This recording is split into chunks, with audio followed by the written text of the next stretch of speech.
মঞ্চ 24 যে 6 দফা দাবি পেশ করছে, আপনাদেরকে স্পষ্টভাবে সেই 6 দফা দাবি জানিয়ে দিচ্ছি।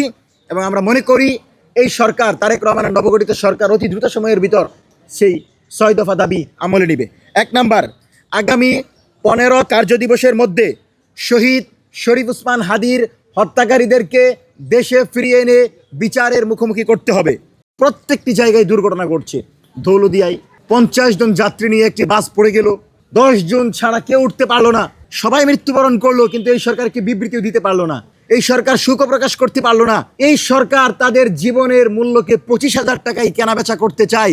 25 কোটি টাকা দিয়েও তো একটা মানুষের জীবন ফেরাতে পারবেন না।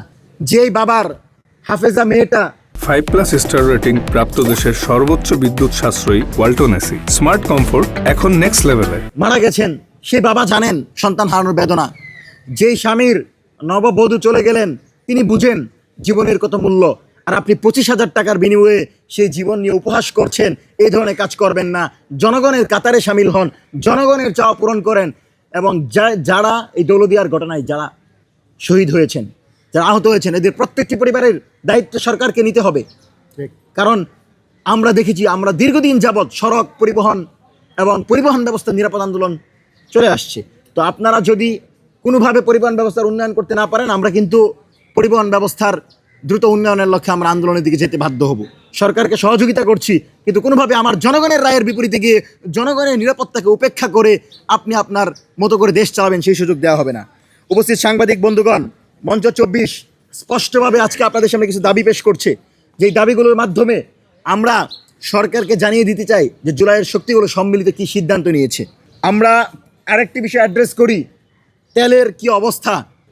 মন্ত্রীদের পর্যায় থেকে বলা হচ্ছে তেলের কোনো সংকট নেই, আমাকে বলেন আমি তেল ব্যবস্থা করে দিব। অথচ আপনি যদি পাম্প দেখেন, গাজীপুর থেকে শুরু করে শাহবাগ পর্যন্ত যদি লক্ষ্য করেন, লাইনে গাড়ি দাঁড়িয়ে আছে 2 কিলোমিটার 5 কিলোমিটার শুধু মানে গাড়ি দাঁড়িয়ে আছে, তাদের তেল নাই।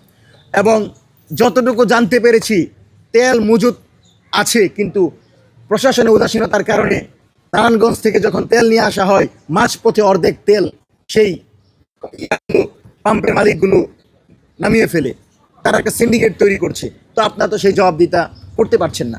সেজন্য সরকারকে বলবো, সরকারকে বসানোই হয় জনগণের নিরাপত্তার জন্য, জনগণের অধিকারের জন্য, জনগণ যেন খাদ্য, বস্ত্র, বাসস্থান, শিক্ষা, চিকিৎসা পায়। তো এগুলো যদি নিশ্চিত করতে না পারেন, তাহলে ক্ষমতায় আপনাদেরকে বসিয়ে তো কোনো লাভ নেই। এ ব্যাপারে আপনারা পদক্ষেপ নেবেন। সম্মানিত সাংবাদিক বন্ধুগণ, মঞ্চ 24 যে 6 দফা দাবি পেশ করছে, আপনাদেরকে স্পষ্টভাবে সেই 6 দফা দাবি জানিয়ে দিচ্ছি। এবং আমরা মনে করি এই সরকার, তারেক রহমানের নবগঠিত সরকার অতি দ্রুত সময়ের ভিতর সেই 6 দফা দাবি আমলে নেবে। 1 নাম্বার, আগামী 15 কার্যদিবসের মধ্যে শহীদ শরীফ ওসমান হাদির হত্যাকারীদেরকে দেশে ফিরিয়ে এনে বিচারের মুখোমুখি করতে হবে। দ্বিতীয়ত, হত্যাকাণ্ডের প্রকৃত মাস্টারমাইন্ডদের আড়াল করার কোনো চেষ্টা মেনে নেওয়া হবে না। অবিলম্বে একটি নিরপেক্ষ উচ্চ পর্যায়ের বিচার বিভাগীয় তদন্ত কমিটি গঠনের আহ্বান জানাচ্ছি।